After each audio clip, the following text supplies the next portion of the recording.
Terima kasih kerana memilih yang sahih dan berimbang. Berita perdana edisi Isnin 26 September 2022. Saya Fathil Hidayat Ghazali. Dan saya Margaret Gambang. Berikut paparan utama malam ini. Perdana Menteri putuskan bubar Parlimen selepas mesyuarat pemimpin tertinggi UMNO.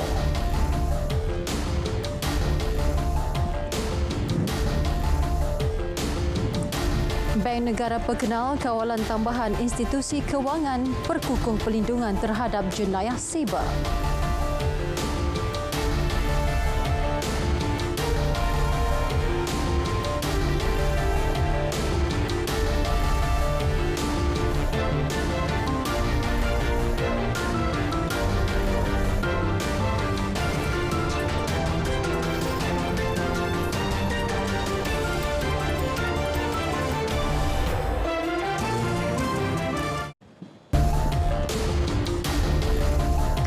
Assalamualaikum, salam keluarga Malaysia. Spekulasi mengenai pilihan raya umum PRU ke-15 bertiup kencang. Mungkinkah ia akan diadakan dalam masa terdekat? Setakat ini, Perdana Menteri berkata beliau belum ada ilham. Namun, Datuk Seri Ismail Sabri Yaakob memaklumkan pembubaran Parlimen bergantung kepada mesyuarat Majlis Tertinggi UMNO pada 30 September ini. 30 bulan petang ada top 5 dan juga hero politik, malam ada MT. Jadi kita tunggu, saya pun tak tahu apa agenda MT dan sebagainya. Jadi malam tu kita akan bincang. 5 teratas UMNO merujuk kepada Presiden Parti, timbalan presidennya dan 3 naib presiden. Datuk Seri Ismail Sabri adalah salah seorang daripada naib presiden sejak 2018. Teka-teki tarikh PRU 15 semakin memuncak setelah ramai berpendapat Perdana Menteri akan mengadakan pilihan raya selepas pembentangan bajet 2023 pada 7 Oktober. Pertubuhan Bangsa Bersatu PBB tidak boleh bersikap berat sebelah dengan membenarkan negara-negara tertentu mengenakan kuasa veto terhadap resolusi yang membabitkan negara lain. Sebagai badan dunia yang bertindak sebagai rujukan, PBB perlu adil dan kembali kepada landasan penubuhannya. Mengakhiri lawatan kerja ke New York sempena Perhimpunan Agung PBB ke-77, Perdana Menteri mengulangi ketegasan pendirian negara terhadap konflik global. Hani Muhili melaporkan dari New York. Perjuangan isu penting dan kritikal bukan hanya di platform PBB. Sebaliknya, Perdana Menteri memberi jaminan beliau akan menyuarakan di pelbagai forum antarabangsa. Ini terutama yang berkaitan penindasan rakyat Palestin, situasi di Myanmar, ekonomi negara membangun serta reformasi PBB. Sejak sekian lama, Malaysia konsisten dalam memperjuang nasib rakyat Palestin. Paling mengecewakan, isu berkaitannya masih tidak selesai meskipun sudah ada 3 resolusi PBB.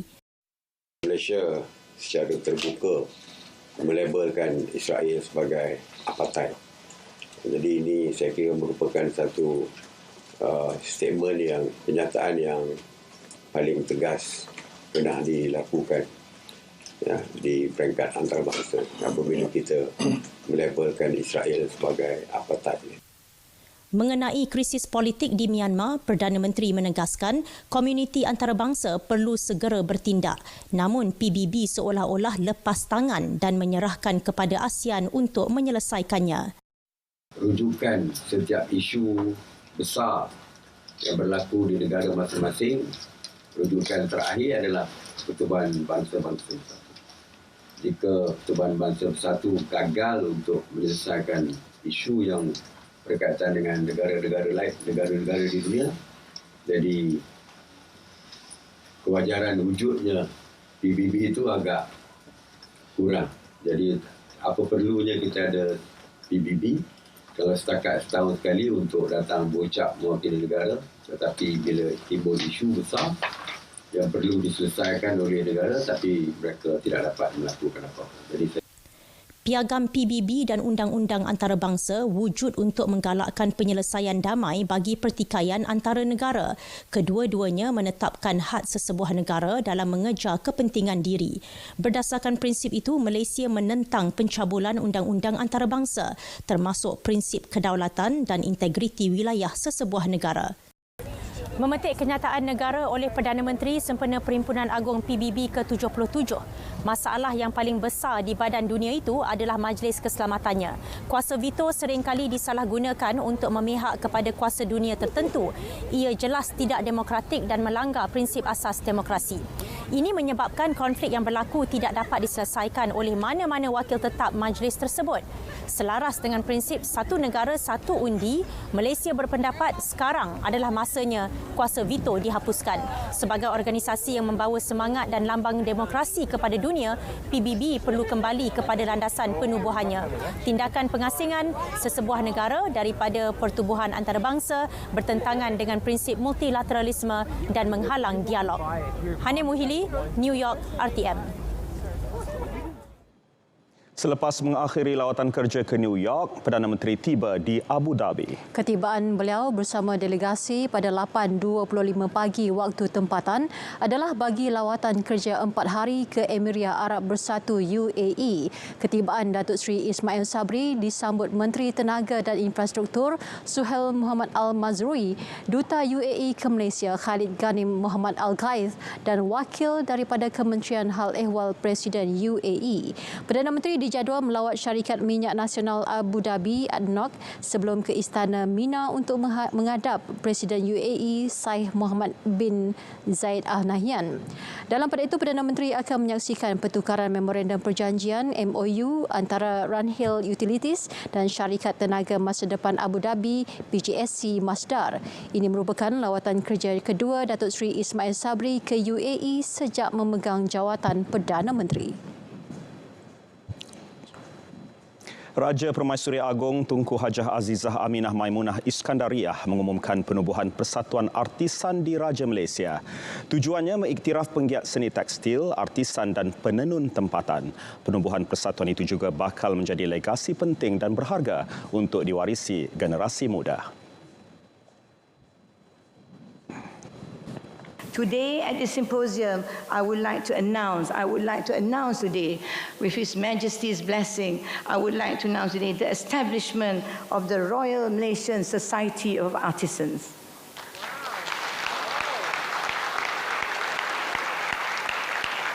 An association to recognise a handful of skilled artisans that are still alive today. We in Malaysia, the Malaysian government, should help them. Baginda bertitah pada Simposium Tekstil Tradisional ASEAN ke-8 di Putrajaya. Perasmiannya disempurnakan Yang di-Pertuan Agong Al-Sultan Abdullah Riayatuddin Al-Mustafa Billah Shah.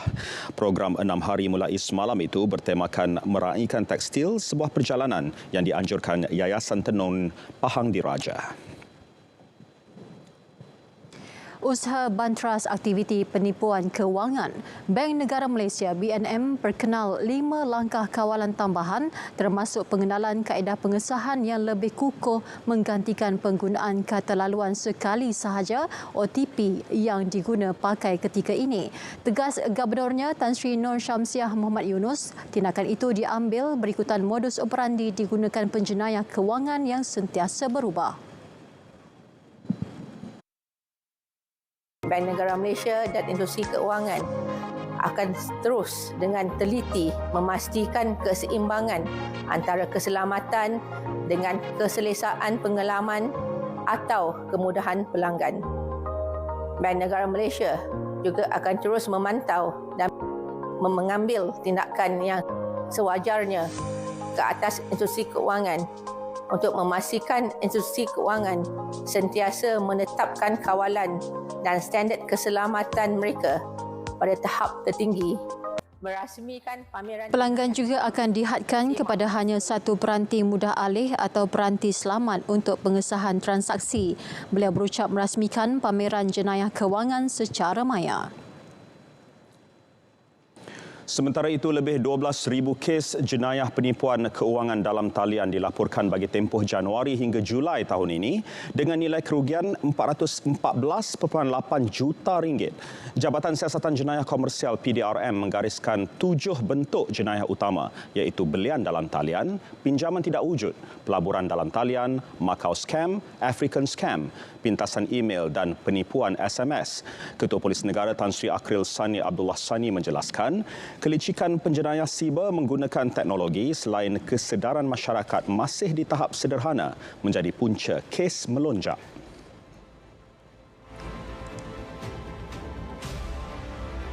Bagi membendung kes-kes jenayah ini daripada terus berleluasa, Polis Diraja Malaysia telah bekerjasama dengan institusi perbankan dalam memastikan siasatan, khususnya yang melibatkan penggunaan akaun keldai atau mule account dapat dilengkapkan dengan lebih cepat. Orang ramai diminta melaporkan maklumat berkaitan kes jenayah komersial menerusi CCID Info Line di talian WhatsApp seperti yang tertera. 42,084 kes demam denggi dilaporkan di Malaysia sejak Januari 2022 hingga Sabtu lalu.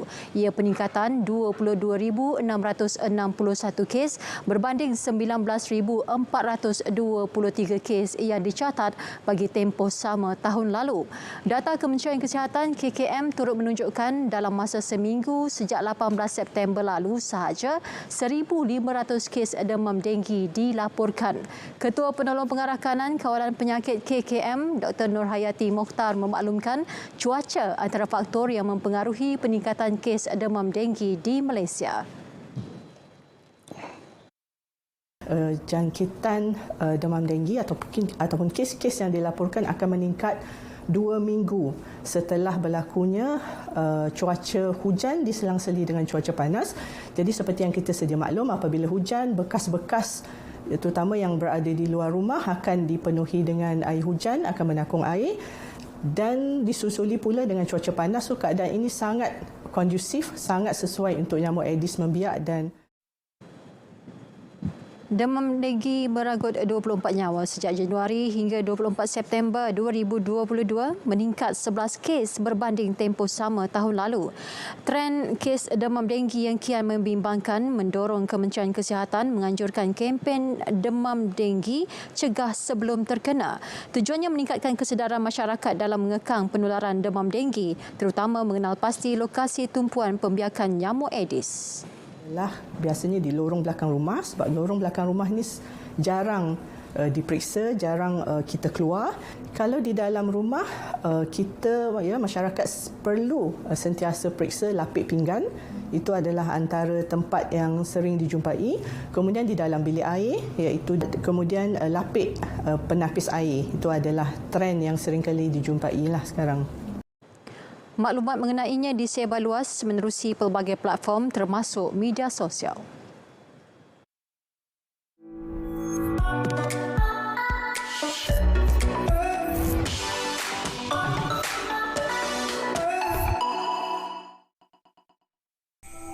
Batu ayah semua.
Mak ingat tak masa kita susah dulu? Kena halau dari rumah sebab tak mampu bayar sewa. Sedih kan masa tu, Mak? Tak apalah, Ros. Setiap ujian tu pasti ada hikmah di sebaliknya. Yang penting kita sabar. Memang dari dulu lagi, dia harus nak tengok Mak happy bila pindah rumah baru. Mak dah selesa dah nyewa kat rumah flat kita tu. Lagipun rumah ni cantik, luas, mesti mahal. Nanti bolehlah Mak masak dengan selesa kat rumah baru. Surau, ruang rekreasi, makin bumbung lagi. Rumah ni ada 3 bilik tidur dengan 2 bilik air tau. Harap-harap Mak sukalah. Wah, besarnya Ros rumah ni.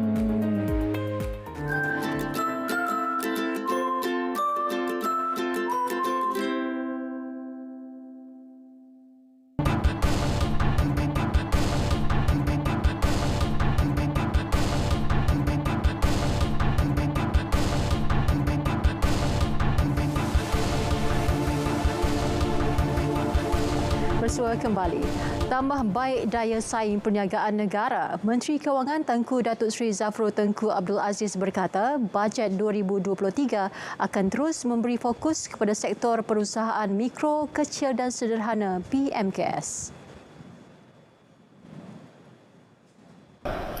Bajet 2023 juga akan memberi tumpuan dalam mewujudkan persekitaran perniagaan yang kondusif, mencapai ketahanan dan daya saing yang tinggi melalui penerapan teknologi yang inovatif serta menarik ataupun menaikkan taraf pembangunan modal insan dan tenaga kerja golongan PMKS di negara kita.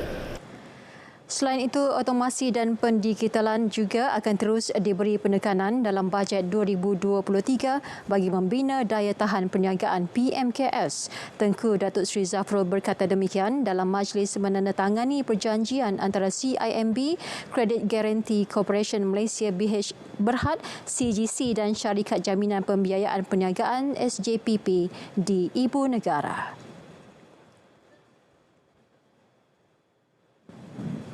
Dalam pada itu, PMKS akan berdepan pelbagai cabaran global pada suku keempat tahun ini dan tahun 2023. Ini berikutan perang di Ukraine yang berterusan, prinsip COVID sifar China, pendekatan US Federal Reserve dalam menaikkan kadar faedah bagi menangani inflasi dan gangguan rantaian bekalan.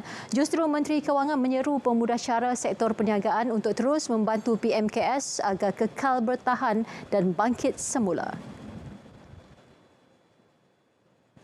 Jadi, sebagai pemudasyara sektor perniagaan, agensi seperti CGC dan SJPP harus bersiap sedia bagi terus membantu PMKS dalam mempertahankan pemulihan yang telah dicapai pasca pandemik. Pendigitalan juga penting dan perkara ini pastinya akan terus diberi penekanan di dalam bajet 2023. Walau apa cabaran sekalipun, seperti yang telah terbukti semasa zaman pandemik, insya-Allah kita akan capai keberhasilan positif melalui usaha sama kita membantu sektor perniagaan bertahan dan bangkit semula. Kuat berdiri pohon kerana akarnya, kuat akar kerana tanah. Itu perumpamaan bagi sektor pelancongan negara yang menjadi antara penyumbang utama keluaran dalam negara kasar KDNK. Ikuti laporan Suhail Muhammad Nur mengenai harapan penggiat industri pelancongan untuk bajet 2023.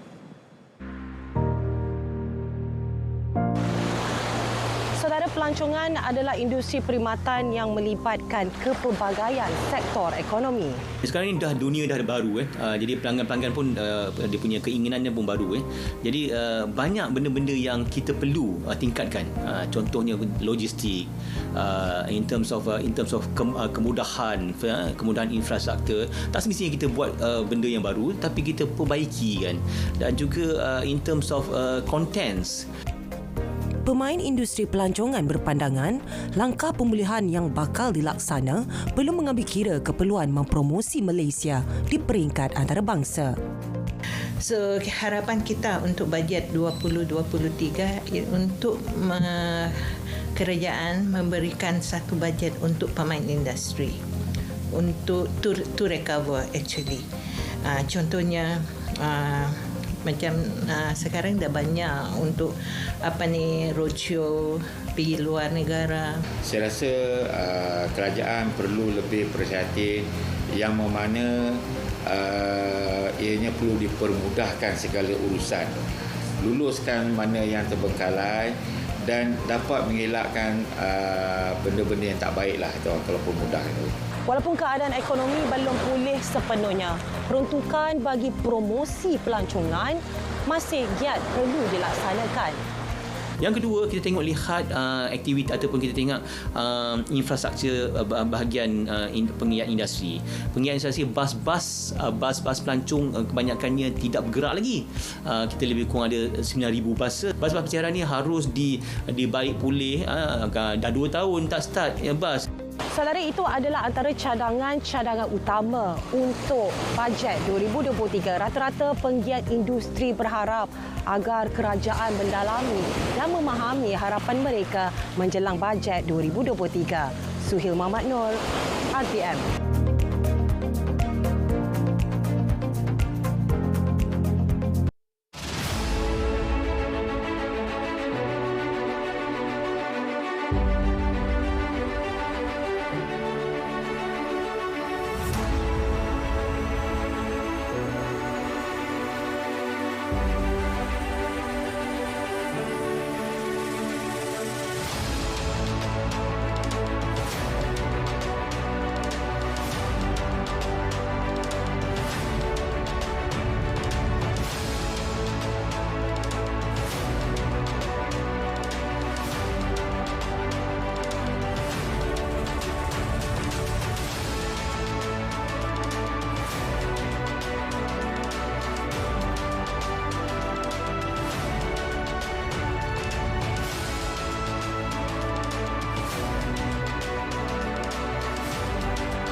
Tip keselamatan banjir. Dengar maklumat terkini banjir dari media. Bersedia untuk pindah dengan beg keselamatan. Segera berpindah ke pusat pemindahan apabila diarahkan. Berpindah awal sebelum banjir lebih teruk. Ikut laluan ditentukan. Laluan singkat mungkin terhalang. Pergi ke tempat tinggi dan selamat. Jangan biarkan kanak-kanak bermain air banjir. Jangan berenang atau berjalan melalui air yang deras. Jalan dalam air menggunakan kayu untuk periksa kedalaman air. Jangan sentuh peralatan elektrik, kabel atau wayar. Anda masih bersama Berita Perdana. Perkembangan banjir di Johor. 2 pusat pemindahan sementara PPS di Pontian ditutup sepenuhnya hari ini. PPS Sekolah Agama Kayu Ara Pasong dan Pusat Kurikulum Johor Sungai Tempayan yang dibuka sejak semalam masing-masing ditutup tengah hari dan petang tadi. Setakat pukul 8 malam semalam, seramai 225 penduduk terjejas daripada 58 keluarga masih ditempatkan di 3 PPS di daerah Batu Pahat.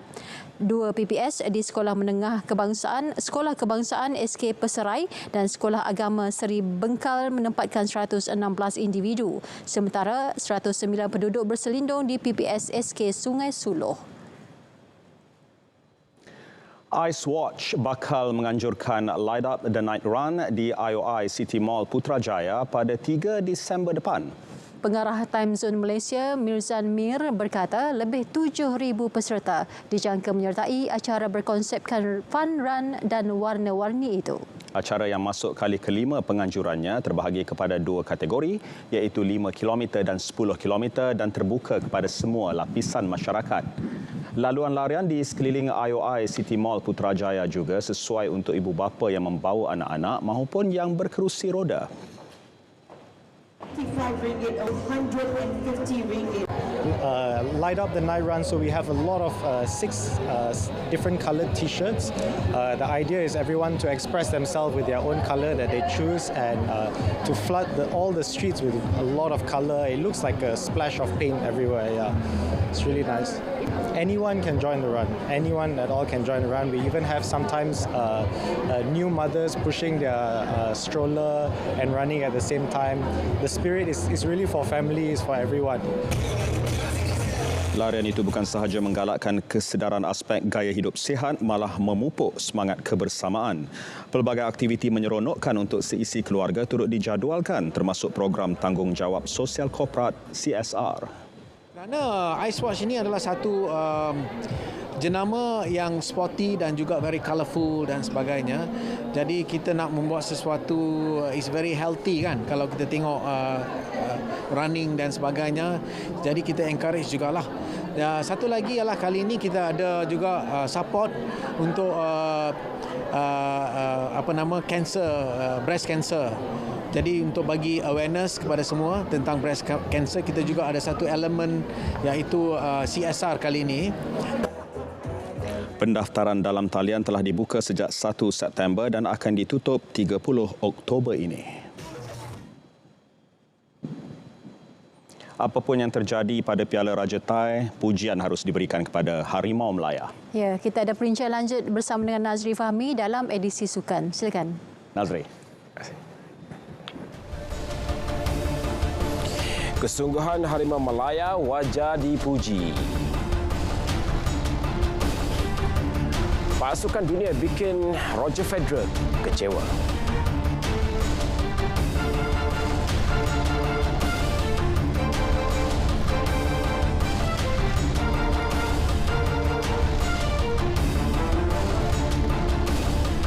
Terima kasih rakan penyampai.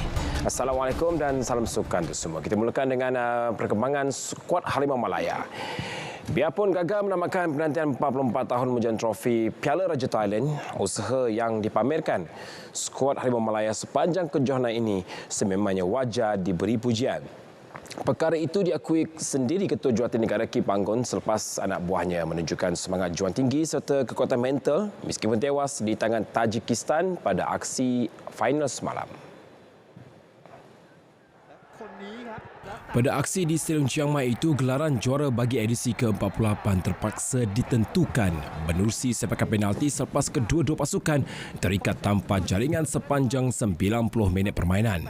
Dalam penentuan tersebut, Malaysia tewas 0-3.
Skuad negara mara ke final selepas menang 5-3 ke atas Thailand juga menerusi penentuan penalti apabila kedua-dua pasukan terikat satu sama pada Khamis. Sebelum ini, Malaysia pernah berjulang trofi itu pada tahun 1972, diikuti hat-trick pada tahun 1976, 1977 dan 1978. Tuan rumah Thailand pula menamakan saingan di tempat ketiga selepas menumpaskan Trinidad and Tobago 2-1. Dalam pada itu, pencapaian skuad Harimau Melaya dalam kempen Piala Raja Thai turut mendapat perhatian Perdana Menteri Datuk Seri Ismail Sabri Yaakob. Menerusi hantaran di media sosial rasminya, Perdana Menteri mengucapkan tahniah buat anak buah Kim Panggon itu selepas muncul naib juara dalam kejohanan jemputan tersebut. Menurutnya lagi, meskipun tewas di pentas final, seluruh keluarga Malaysia tetap berbangga dengan pencapaian di lakar mereka itu. Datuk Seri Ismail Sabri Yaakob turut menyuntik kata-kata semangat agar pemain skuad Harimau Melaya menjadikan kekalahan ini sebagai pendorong untuk berusaha lebih gigih dalam perlawanan akan datang. Skuad bola sepak Pantai Negara optimis untuk mempertahankan kejuaraan AFF edisi 2022 yang akan berlangsung di Chonburi, Thailand bermula hari ini hingga 1 Oktober depan. Menurut jurulatihnya Wan Adrimi Indra Wan Adenan, sasaran untuk muncul juara kali kedua adalah realistik selepas pasukannya kini sudah bersedia sepenuhnya menghadapi kejohanan tersebut. Alhamdulillah, kesiapan tu sebelum ni dah prepare, player dah prepare daripada awal sebab dia ada saingan Liga Bola Sepak Pantai di Maldives. Jadi kita di sini cuma kita touch up dah sikit-sikit. dari segi taktikal dan persiapan mentaliti itu ya. InsyaAllah kita nak beri yang terbaik dan cuba mencari kejuaraan. Sebelum ni kita dah masuk play yang sama untuk tahun lepas tu kita juara, dan tahun ni insyaAllah play yang sama juga dan campur dengan muka-muka baru, ada 3-4 orang muka baru, dan kita akan cuba akan mengambil kejuaraan. Bertemu di KLIA ketika skuad negara bertolak ke campur Thailand petang tadi. Dalam edisi kali ini, Malaysia yang diletakkan selaku pasukan pilihan sekali lagi bakal berdepan cabaran getir daripada seteruk utama iaitu Indonesia dan Thailand. Pada final edisi tahun lalu, skuad negara berjaya menumpaskan tuan rumah Thailand B 5-3 pada aksi yang berlangsung hingga ke masa tambahan selepas kedua-dua pasukan terikat 3-3. Persekutuan Tinju Malaysia PTM kini sudah mula membuat perancangan bagi menghadapi Sukan SEA 2023 di Kemboja tahun depan. Antaranya memanggil semua pemenang pingat emas dan perak di Tamasya Sukma 2022 baru-baru ini untuk menjadi sesi pemilihan sekaligus diserap ke dalam kem kebangsaan. Presiden PTM Datuk Muhammad Irwan Zulkifli berkata, dalam Tamasya Sukma kali ini beliau dapat melihat peningkatan prestasi yang positif dalam kalangan petinju-petinju muda. Lepas ni kita ada Piala Presiden dan kita ada Piala Malaysia, kita ada Pesta Penang. So ada 3 kejohanan lagi yang besar yang kita buat, sebab ini adalah untuk persiapan kita untuk menghadapi Sukan SEA yang tahun depan, dan seterusnya kita akan pergi hantar atlet-atlet kita di kejohanan-kejohanan luar. Beliau turut yakin dengan bakat dan pelapis sedia ada, Malaysia mampu melahirkan petinju-petinju yang bukan sahaja mampu menyelah di Sukan SEA 2023 Kemboja, malah juga di Sukan Commonwealth 2026 di Victoria, Australia. Kerajaan Kelantan akan memberi insentif dalam bentuk wang tunai kepada atlet negeri itu yang berjaya memenangi pingat pada Sukan Malaysia Sukma 2022 yang telah pun melaburkan tirainya kemarin. Insentif tersebut juga akan diberikan kepada atlet paras Sukma negeri itu sekiranya berjaya memenangi pingat emas pada Tamasya yang akan berlangsung pada November depan. Pengerusi Jawatan Kuasa Belia Sukan dan NGO Negeri Wan Roslan Wan Hamad berkata, pencapaian 3 pingat emas yang dimenangi kontingen Kelantan pada Sukma kali ini adalah menurun berbanding Sukma edisi lalu. Katanya beberapa faktor yang menyumbang kepada kemerosotan prestasi kontingen Kelantan pada edisi ini adalah kekurangan pusat latihan dan fasiliti sukan selain menghantar atlet baru dan pelapis di kejohanan ini. Sebenarnya Sukma ni banyak player-player kita pun diambil oleh negeri-negeri lain lah.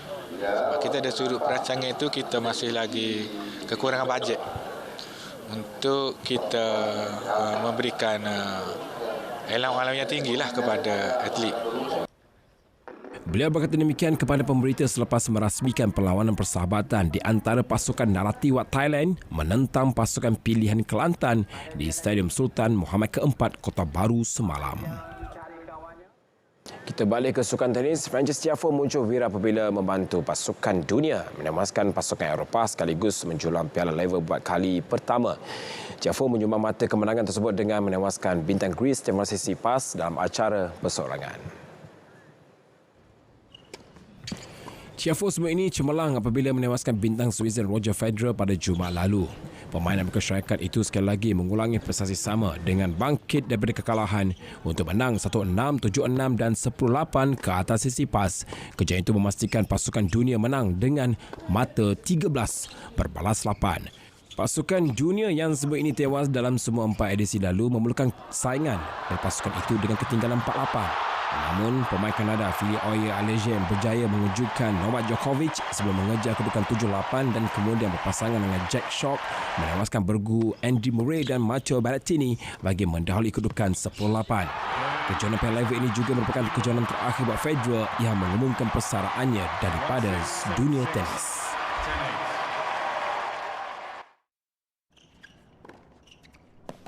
Dalam pada itu, pemain Amerika Syarikat Brandon Nakashima merangkul gelaran jelajah ATP sulungnya dengan menewaskan rakan senegara Marcos Giron di terbuka San Diego.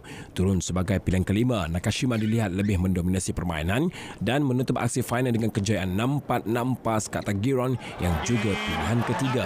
Kemenangan dalam kejuaraan berstatus 250 ATP itu dijangka melonjakkan ranking Nakashima ke posisi 48 dunia. Laporan itu mengakhiri edisi Sukan 26 September 2022. Saya Nazif Ahmad Syukri. Assalamualaikum dan salam sukan untuk semua.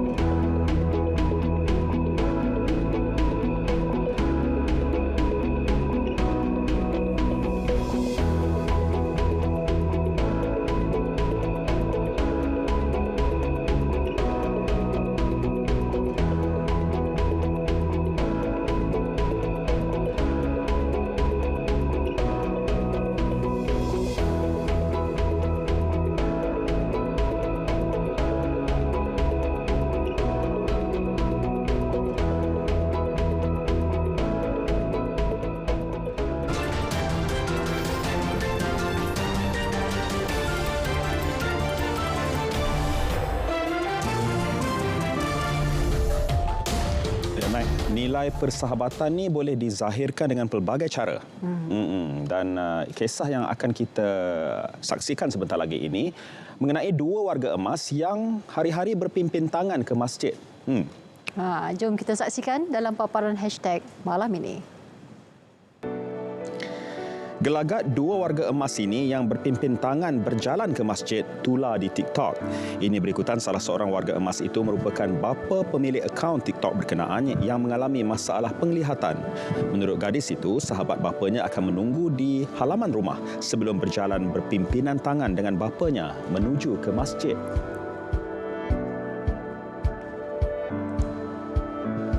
Sebuah tapak yang dihiasi lantai mozaik dari era Byzantine dijumpai secara tidak sengaja oleh seorang petani Palestin ketika menanam pokok di ladang yang diusahakannya. Lantai mozaik itu menunjukkan variasi motif burung dan haiwan lain dalam pelbagai warna yang masih dalam keadaan baik. Salman Al-Nabahin menemukannya kira-kira 6 bulan lalu ketika membuat kerja di ladang pokok zaitun di kemah pelarian Burj.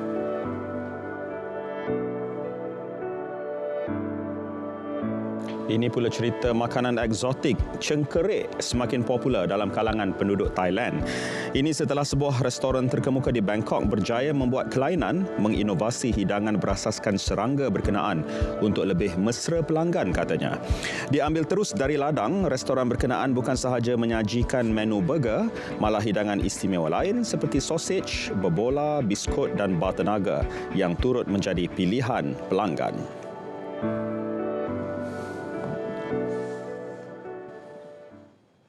Ya, eksotik juga. Jangan sampai makan lipas satu hari nanti. Oh, tidak. Tak mungkin. Belalang kunyit boleh? Boleh. Baiklah, paparan itu menutup berita perdana edisi hari ini, Isnin 26 September.